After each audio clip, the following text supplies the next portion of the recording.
The Square Ball Podcast.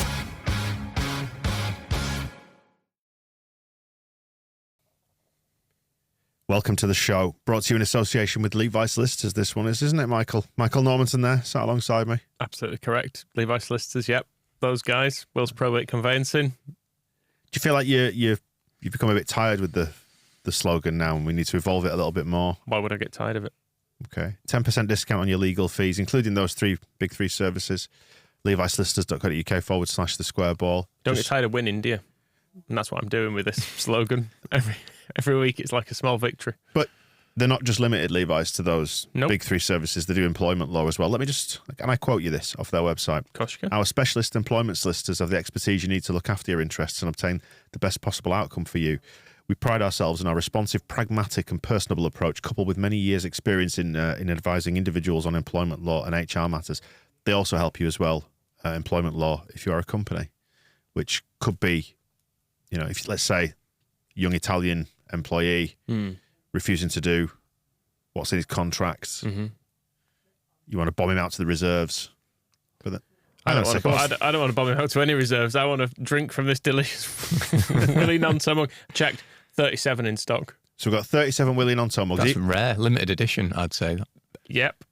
Almost, apart from all the... I guess because a lot have probably gone in bins in recent weeks too. So, yeah, very, very rare. Good, that's good mug stuff.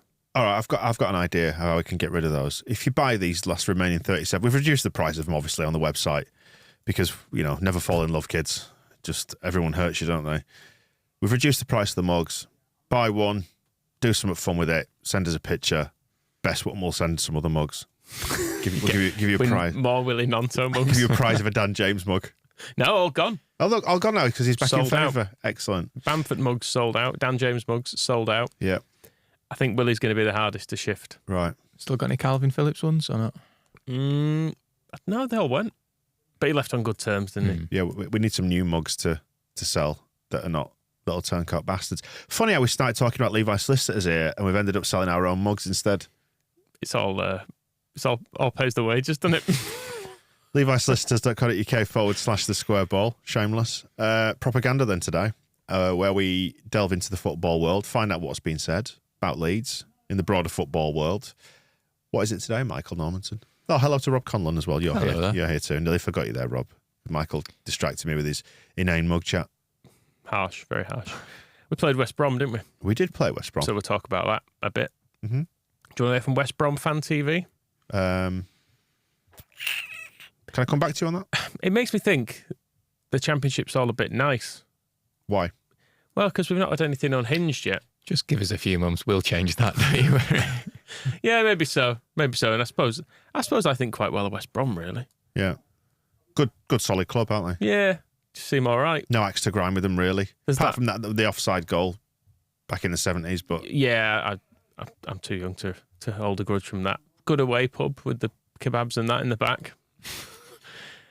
Can't really fault them. Great bunch of lads. Although the Hawthorns is the highest football stadium altitude-wise in England, isn't it? People always think it's Oldham. It's not.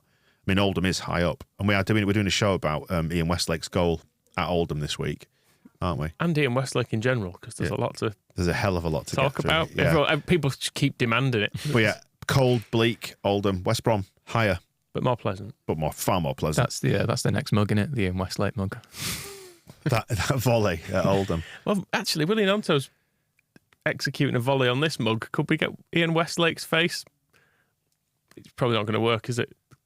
Westy rather than Willie. Westy. If we just tape over it all. Yeah, there's a lot of work to do. It's probably easy to make new ones. Just, chuck them but in anyway, the bin. should we hear from West Brom Fan TV? This is pre-game. Right. Being nice about us. Just been relegated from the Premier League.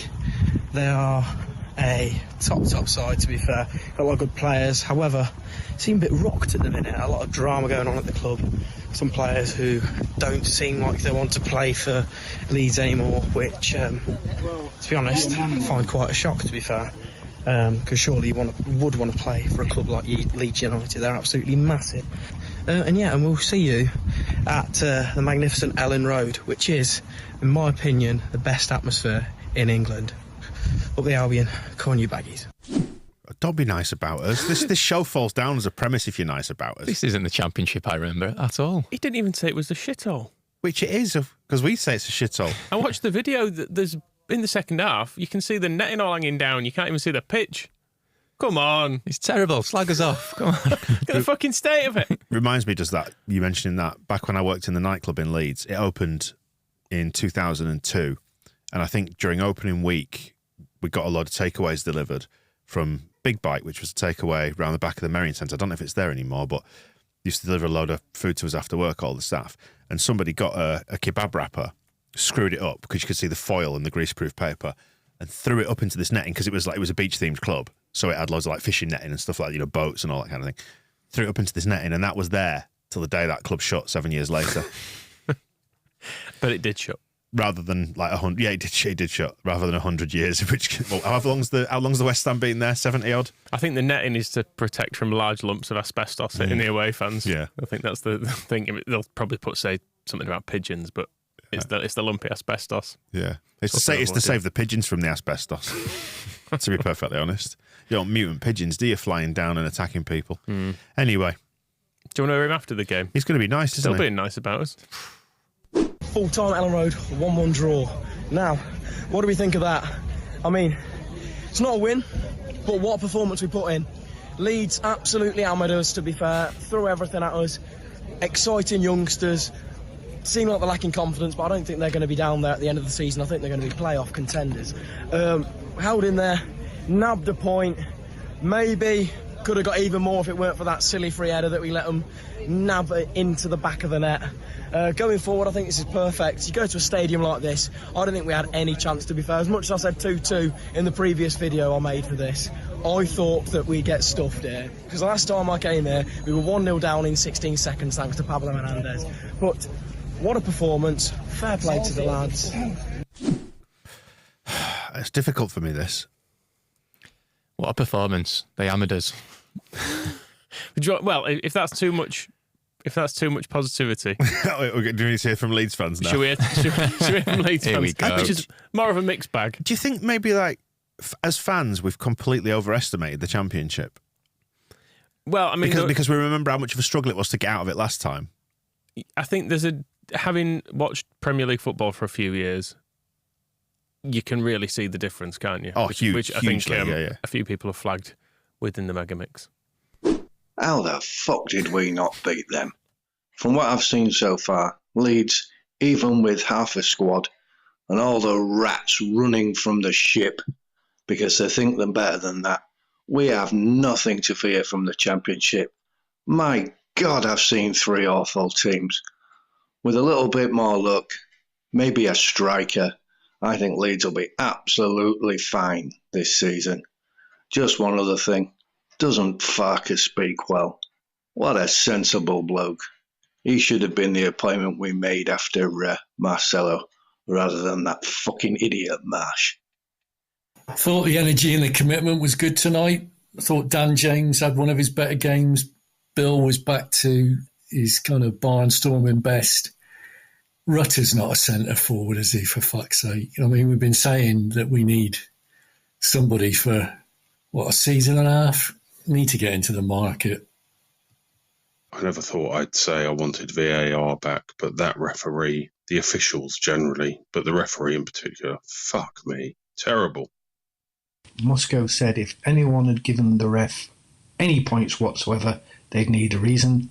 Well, I scored the ref 1, because at least he turned up for work, which is more than we can say for some of the overpriced pricks currently at Ellen Road. However, I wish that the scum-supporting, Leeds-hating, useless wanker of a referee hadn't turned up in the first place.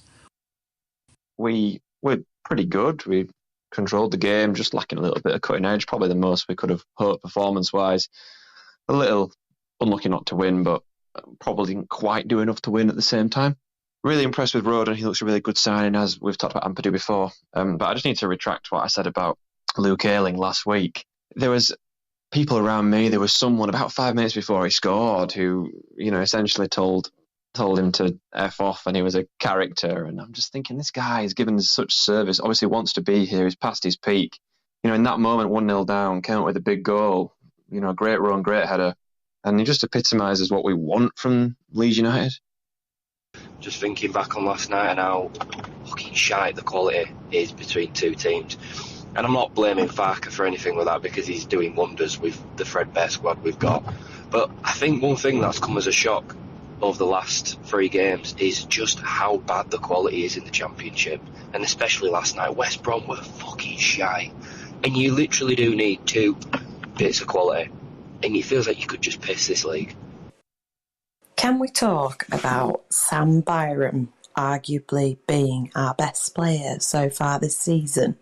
What in the fucking 2012 Flamingo Land parallel universe is going on? Honestly, for me, Firpo is right near the summit of the worst players to ever pull on a Leeds shirt. But a climber on that list is Jorginho Rutter, or however you say his name. Whoever actioned that deal should be hung, drawn, and quartered. He is absolutely horseshit. Other than that, fairly decent performance. You look at the stats, absolute dominating them. But sign a fucking striker. Jesus fuck. Sums it up well. Some of the topics there then. The way we speak about Marsh now, that's shifted, hasn't it? Refs, Ayling, Byram and Rutter. You love Luke Ayling, don't you? I absolutely love him. I loved that goal. It was amazing. It was just, for the night that it was, where it was a bit of a night of kind of siege mentality, bit of backs to the wall, can't fill a bench. It just felt like it was always going to be him. It was fitting that it was him. It was right. His celebration was great.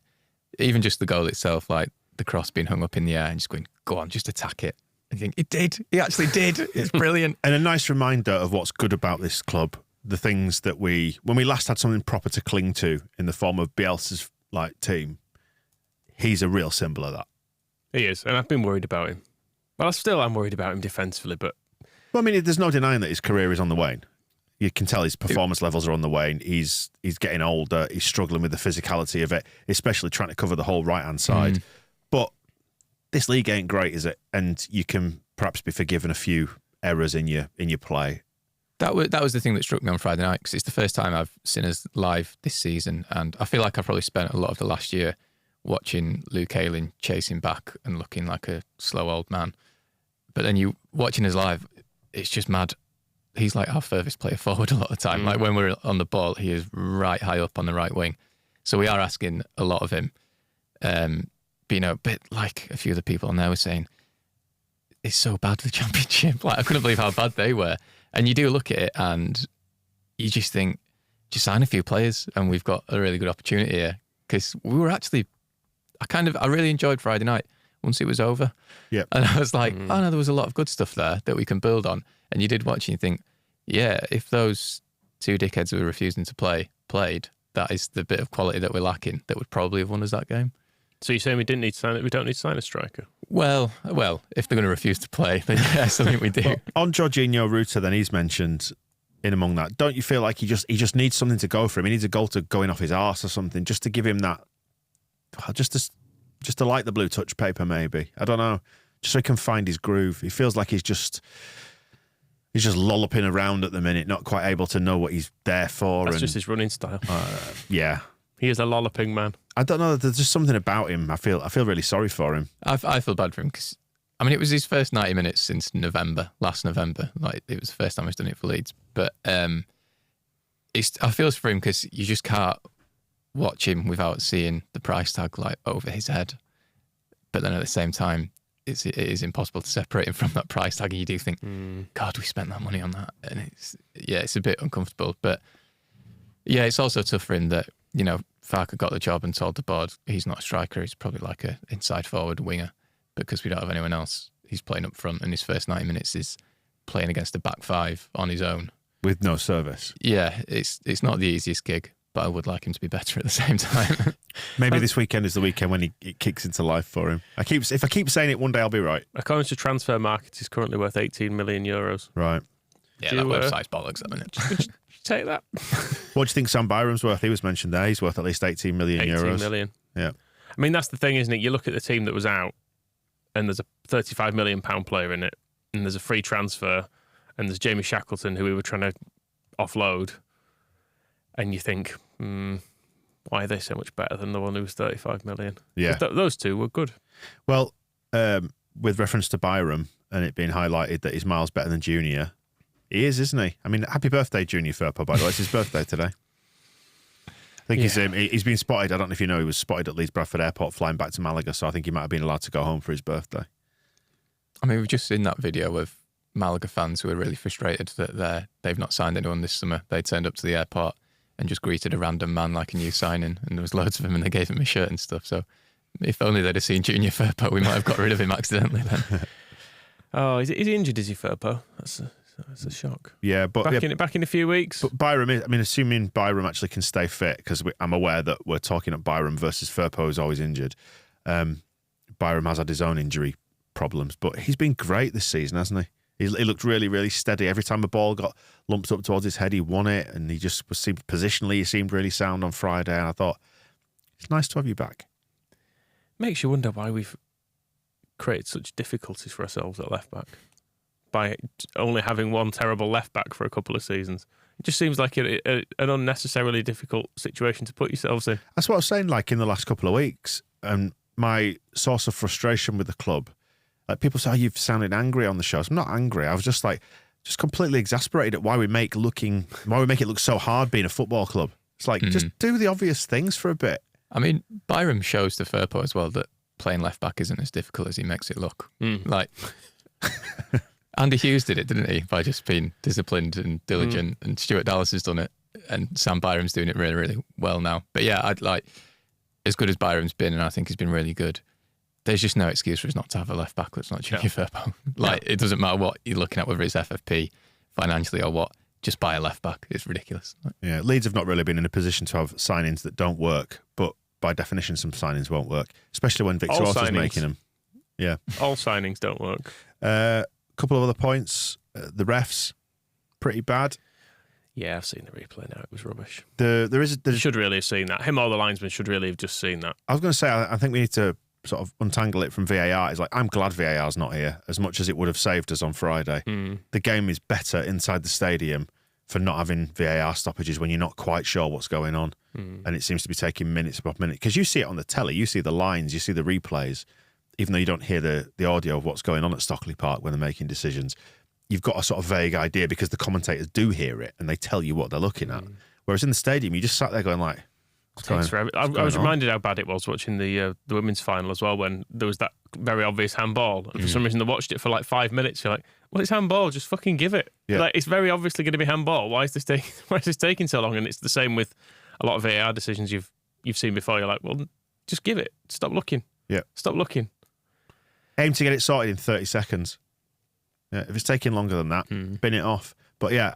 I'm still not sure on handball rules in general. There doesn't seem to be a perfect solution to it. There's always too many handballs or not enough handballs, and I think my idea of making the penalty box really small is better.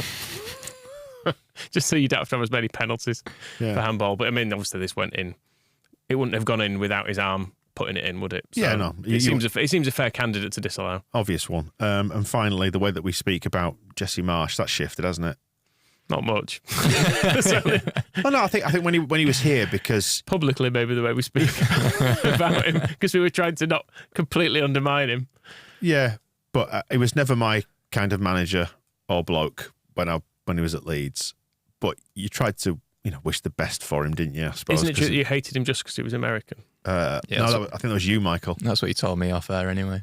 Yeah. Hearing just listening to Farker, it really doesn't paint Jesse well. No. Like I keep thinking with Fark, like I'm really worried that at some point he's going to be consumed by Leeds and we're going to break him. But the way he's dealing with it now, where he just has a sense of humour about things, and he's like, yeah, it's Leeds, it's never easy, is it? Whereas Jesse Marsh was like, we need to not be stressed. Don't be stressed. I think you're the most stressed person here. Yeah, everybody, don't be stressed. Listen to me and don't be stressed. We need clarity. Yeah. And Fark was just like, yeah, I'll just get on with my job. Just absolutely meaningless bollocks, a lot of it, wasn't it? Sadly. But this is the thing, like, people can sniff bullshit a mile away. And I think people did with Jesse Marsh. But there's that part you think, well, he's the Leeds manager. I want him to succeed. Don't want to undermine him by bad-mouthing him all the time. And you never know, like, that sort of thing. if the public face of it is underpinned by some sound tactical work and training methods, the general positivity and, I guess, on the face of it is a ludicrous amount of waffle. If there's other stuff behind it, that can also work. Like being nice to people, which seems to be Marsh's initial plan, is a perfectly fine method of doing things, but you also need something else, and I'm not sure there ever was anything else. Should we move on then and talk about something else? Here's some clips. Who have we got? Do you want to hear an unhappy Everton fan? Yeah, definitely. Because let's face it, there's that Schadenfreude aspect to all this, isn't there? Like Harrison's gone there on loan. Nonto's angling to go there. Did you watch the Villa-Everton game and see how bad Everton actually were? And did you have the same conclusion that I came to, which was there's no way Harrison will save them, and there's no way that Harrison and Nonto will save them from what looks like it's going to be an impossibly difficult season. Surely it's their turn soon. It's a shame, isn't it? I don't mind Everton either, I have to say. As a whole, like prior to the Frank Lampard thing, I always used to think of them as being all right. Yeah. Like the more palatable Liverpool club. Yeah, no, they're absolutely good, solid club, aren't they? Yeah, completely. But the other side to this is the FFP breaches, which are so obvious. You need to pay the piper, don't you? Yeah, especially if you're going to be that bad as well. If you're going to keep being this bad, you do just think, just get relegated. Yeah, you'll actually enjoy it more. It's a long, slow death spiral, isn't it? Yeah. Do you want to hear what that sounds like? I do, yes. So this is Blue Boys. I just can't get away from Midlands accents at the moment because he's an Everton fan from the Midlands, is this guy. He's also on his holidays at the moment. But he's not having a nice time by the sounds of this.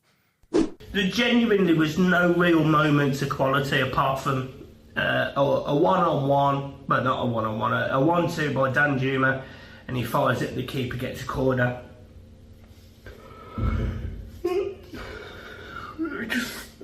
I just hate them. I just hate them. I hate how poor they are. I hate the fact that we've been so badly mismanaged over God knows how many years that we are in this position. It's a joke. It's a joke. Honestly, it's so poor. I haven't got anything constructive to say. Yeah, that's got the 1 a.m. in a Spanish villa vibe about it, hasn't it? Yeah, the echo. I was going to say I felt a bit like that a few times last season, to be fair. We watched Leeds go, I hate them. and the relief that you were saying about just come down, you'll enjoy it more. Yeah. The relief that we've experienced from not feeling like that anymore. And not feeling like you hate the players as much. Because by the end of last season, I was so sick of seeing Weston McKennie and Mark Rocker and Brendan Aronson and these people in field, even though no one anticipated Jamie Shackleton and Ian Pervader would be like around the first team again. Just seeing it not be Mark Rocker, felt like a treat. Seeing all the Instagram farewells come through this summer and just the catharsis of clicking unfollow, but it did feel really satisfying. I still follow them all. Well, it was suggested to us that we do a show where we rate all the goodbyes, like we actually collate them all into one show and review them and score them out of 10. Maybe we should have a think about that. Maybe do a member show on that. What else have we got then from Blue Boys? Well, he's just to sort of explain at the start of this that he's not going to do as much because he's on his holidays, but he's saying he will do anything if they make signings. Lazy, you always take a microphone away when you on holiday, don't you? And then he goes on to talk about Nonto a little bit and Che Adams, who they're also trying to sign. If there's any absolutely breaking news, I'll do a video, but at this moment in time, Wilfried Nonto would be mad to want to join Everton from Leeds. I have no idea what is in his headspace. Che Adams isn't good enough, in my opinion. We need much more than Che Adams. So, good luck to him if he signs. But, yeah, good luck. It's funny, isn't it? Like, despite the amount of shade that fans throw at each other on, like, Twitter or whatever, that nobody's ever as big a critic of your own club as you are. Like, what he's saying there, like, because all the Leeds fans have said it, like, why does he want to join Everton? Everton fans are saying it as well. It doesn't make any sense, does it? It's like when apart from the Premier League, people like, I don't know, Snoddy or McCormack or something like that around times when they were being linked with moves, you went, yeah, I can see, I can completely see why you're on a move. It's a fucking shit show. I mean, I can see why Nonto wants to move because we're not in the Premier League, but not to there. But I was going to say the amount of short termism that you have to kind of, sway your brain towards is just wild, isn't it? Because he knows they're going to struggle, and if they stay up fine. They're going to struggle again the season after, probably. Just wild. He was getting really fed up with. I couldn't include all of his upset because it about a 25-minute video, but he was really fed up with Deitch as well. He was basically saying already. Yeah, just saying if he was sacked. This was what reminded me of Leeds as well, actually, when that thing of you've got a manager in place, you don't really know if they're doing a good job or a bad job because everything is bad. Yeah. And he was like saying if he was sacked, I wouldn't really care. But then who else are you going to get? Well, that's, so that's a bit like we ended up last year, wasn't it? Yeah. Yeah, you end up in that cycle. It's like, well, Marsh needs to go, but who are we going to get? Oh, I don't know. Then Grassy, well, yeah, I suppose he probably did need to go because we just keep getting spanked. Shall we just keep Paul Heckingbottom? Does Steve Evans deserve another year? It's fine. Yeah, so that's Everton. So that's good. Yep. At least they're not having a nice time. Do you want to hear a funny voice? Yeah, definitely. This is Paul Cook, isn't it? This clip is doing the round. This is Paul. He's got form for this as Paul Cook. So Paul Cook is the Chesterfield manager, now previously Wigan's manager, wasn't he, at one point? And he's a Liverpudlian, he's a Scouser. I think he shouts a lot during games. Yeah. And then his voice goes. Yeah. But then it's quite a subtle transition, this, though, I feel like, when his voice changes in this clip. This is the post-match interview, isn't it? Yeah. After a recent game. See if you can spot the change. Have we played well? Not particularly. Was there a lot of chances in the game? No. You know, Oldham clearly come to get behind the ball and frustrate us, which they done really well. You know, for us, our keeper has he made a save? You know, I don't feel we've worked Oldham's goalkeeper anywhere near enough, but it looked like it was peaked and out to a 1-0 win. You know, unfortunately, at the end there, it can't go on. He's done a few of them. If you go on YouTube, there are several of him. Of him doing it. Oh, dear, that's great. I knew it was coming and it still tickled me, that one. It's great, isn't it? Yeah. It's great. Excellent. Where next? Just a little note for Dazzling Dave, the Wolves man. Right, okay. Because they got spanked, did Wolves. They've lost both games. They were unlucky to lose to Scum, actually, weren't they? But then they got spanked this weekend. So I went on looking for something funny, and he's had some bad news. His mum's died, and everyone was being dead nice. Oh, and he was being dead nice, and we've met his dad on the clips and stuff. Yeah, and I felt really sorry for him. And I just wanted to say, I hope you're all right. Yeah, I was going to say, because the whole premise, as we were saying at the start of the show, is that we kind of find the mad unhinged stuff, and we laughed a lot at the Wolves Premier League conspiracy because for whatever reason we seem to have the hex over Wolves last couple of years, and laughed at the Wolves Premier League conspiracy to try and stop them. Getting in Europe, staying in the Premier League? It was both, yeah. We could never quite initially to stop them getting in Europe, and then as Wolves continued to get worse, it was to try and get them relegated. And then you find Always Wolves, Dazzling Dave, who just seems like a really nice, regular bloke who's there with his dad, isn't he? And his dad's just a sweet character. Not a character in that sense of the word that we've used, but a genuinely sweet character. And you're like, this is an oasis of sanity in among all this Premier League madness. So that's really sad. I'm really sorry. The club had done him a card. Gary O'Neill done him a card and stuff. So. I'm going to bloody cry in a minute. I felt really sad watching it. It was one I went on looking for. But well, despite I'll be all right, Dave. the stupidity of all this, all the best, Dave. Yeah, sorry to hear about your bad news. Go on, then where next? Let's get into Webby and O'Neill. Right. I don't know where Webby's gone. Webby seems to never be on this anymore. This is the Man United stuff, isn't it? Webby and O'Neill. It's O'Neill and O'Neill. Right. Now, because I think it's his brother? Son, I think. He's called Kieran, I think, his son. They lost this weekend, obviously, so I went in to see what they were saying. I've cut this clip into 2 bits. Right. So you can, There's a setup and a run-up. There's a little guessing game in the middle. Right, okay. So should we hear let's hear part 1. Let's do the run-up. It was just that. We got caught cold by sleepwalking, and then it was uphill from that moment onwards. And I go back, que sera, sera, whatever will be. The future's not ours to see? Que sera, sera? Would be one version of it. Right. Any advance on that? Something about getting a green and gold scarf out, is it? Spending more money? Sleepwalking uphill does sound like hard work, to be fair. Should we hear what he actually said? Yeah, it's a good song. It's catchy. Que sera, sera, whatever will be, will be. Que sera, sera, whatever will be. That's what happens when you just absolutely sleepwalk.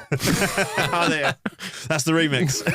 That's what happens when you absolutely just sleepwalk. Yeah. That's like the commentator from the Guide to Yeboah's hat-trick in Monaco. He's like, that's about as likely as a tramp buying a flat. Around here? It's nice to see them still not quite clicking, isn't it? I reckon it's getting pretty close to him turning on Ten Hag. You reckon?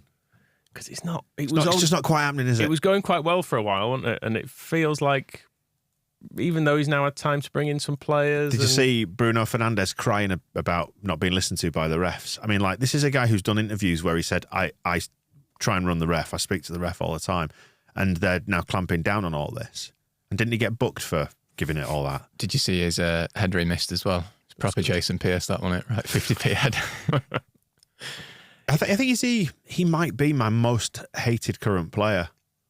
Yeah, because you just need to see his face, don't you? Just got a real scum face about him. Yeah, I think his face never looks like it's not moaning, is the thing. He's just like got a whinge about him, which is unbearable. Where to next then? We had a suggestion from the catchily titled Look Bruv 29929. Oh, hang on, sorry, where's this then? Sorry, Look Bruv down the bottom. Finish on a bit of 29929. Yep. a bit of Lone Watch. He tweeted at you for some reason, Dan, rather than the square ball. Yeah. I think he knows I'm the engine room, the hub around which this whole thing operates. I mean, it's all fine you being the funny one who sits there and says Will's probate conveyancing, talking about your daft life and all that. But I'm the one who holds this together. Fair enough. Who put this on the sheet? Come on, fight a bit It was more. me, yeah. Fight me a bit more. Come on. I'll let you have your moment. People can judge for themselves, can't they? But yeah, he said, how about a new feature where you do a Lone Watch, since we have so many scattered about the place? Yep. It should be pretty funny looking how they're all getting on in their new homes. Yeah, I can't wait to do Brendan Aronson and have to deal with the USMNT weirdos all weekend. I did make a note of Brendan Aronson, actually. See how he got on at the weekend? Badly. Yeah. Worst rated player on the team. 11 completed passes. Although their fans did seem quite happy with him, with his performance, I think. So just to add a little bit of balance. Yeah, his debut, though, wasn't it? You're nicer to people on the debut. Yeah, okay. Do you remember we were pleased with him at this point last year? Yeah. Were we not close to like the European spots at this point last year? Year's a long time in football, isn't it? Yeah, did we beat Chelsea? Was that the 26th or something? It was about now, yeah. Yeah. Jesus. Anyway, we're talking of those stats. I had a look at Rasmus. Yeah. Because he started again. Brendan only came off the bench, didn't he, for a little while? No, he got subbed off. Oh, he got subbed off. And the player who they brought on for him scored their last goal, I think. Oh. Well, Rasmus started too. It was Roma 2, Salernitana 2. Mm-hmm. The old Desmond. Exactly. 2-2. He was Roma's second worst player, according to both SofaScore and FotMob, who have slightly different algorithms for judging players. They both had the Roman keeper as the worst player. But then, yeah, Rasmus in second place. He touched the ball 27 times in 65 minutes, gave it away 9 times. Really? Won no tackles, blocked no shots. I don't know why. I've just got this image of him picking up the ball on the right near the right hand touchline and just pumping it aimlessly. Yeah. Down the touchline. He was playing wing back as well in this game. Isn't that supposed to be his strong suite? To free him of defensive responsibilities, which when you watch their first goal, you can see how free he is because he's nowhere near the ball as it goes down his side. He's just running around freely in space, free range Rasmus. But I believe at some point he probably did win a throw in and give a big fist pump like, yes. Yeah, well, Roma did get a picture of him giving it all that, didn't they? And put that out. Yeah, it was from that tweet that some of these translated tweets have come. Yeah. Which are below. Saw it live yesterday, really embarrassing. Get this guy out of the Olympico, please. Hello, LUFC, please take this brother back to England. He is far too good to be playing in Serie A. Perfect fit for the championship battle you guys are in. Yeah, I mean, we should say these are none of us. You don't speak another language, do you, Rob? No. Any at all? I speak a little bit. Well, I understand a little bit of Spanish. I know. I went from speak to understand a little bit. I can read a menu. Is that what you mean? Yeah, basically. I can order a beer. Yeah, as long as the word is almost the same as the English word. Yeah. La cuenta, por favor. That's complicated, is that though? La cuenta, por favor. The bill, please. Bill, yeah. There you go. See the bill. The ailing, please. I like the one that translates strangely as shit game, 0 good crosses, 0 runs on the wing. I literally regretted Rick, but it's good on the Twitterines. Like it, so I post to gas. Something lost in translation. I don't know what it means. I suspect. But I mean, shit game, that translates easily enough. I've never seen a scarce one like this. There's a lot of scarce ones, wasn't there? Manco Cicino is what it says there to finish on that. So we've taken Look Bruv 29929's suggestion and we've run with that feature now. There's no promises that it's going to make it beyond this week. We'll try our best. I do have one more for this week. Do you see how Max Verber tightened up? Is it Mönchengladbach's defence where he's gone? They were 3-1 up, drew 4 all. Right. So it's going well. Yeah, because he's obviously, what is he? Did he declare himself a warrior? He's the leader, isn't he? Yeah. And all that bollocks. That's it then for this week's propaganda. Some nice West Brom fans. We need to anger some people, don't we, essentially? Everyone's been too nice so far. Stop being nice. Have we upset Ipswich any Well, we threw bottles at him when we got relegated. I mean, who hasn't done a bit of mild bottling, though? It wasn't everyone did it. No, I mean, Daphne and Celeste were bottled with piss at the Leeds Festival, so it's fine, isn't it? Not by me. I applauded them. Were you there? It was a very good effort. What did you throw instead? Nothing. No, nothing. You wouldn't waste a bottle, would you? Well, no, that's true, actually. Some people may have even thrown pints at them, which is an absolute crime. A waste, yeah. You try and get in the way of them all, weren't you? Speaking of drinking vessels, time to go away and drink out your Willy mug. Reduced on the website, thesquareball.net. Do you want to buy a mug out of sympathy for us? Because I think that's the only reason to do it now. Do something creative with it. I mean, you could fit a shit in it. If you were. A whole one, or? I don't know. You don't seem. Just pack it down. Run a knife over the top to smooth nice it and off. smooth. There you go. Don't send us photos of that, please. Video. It's going to have to be video. Yeah, Michael loves those. One guy, one cup. Yeah. On which note, we'll see you soon. The Square Ball Podcast.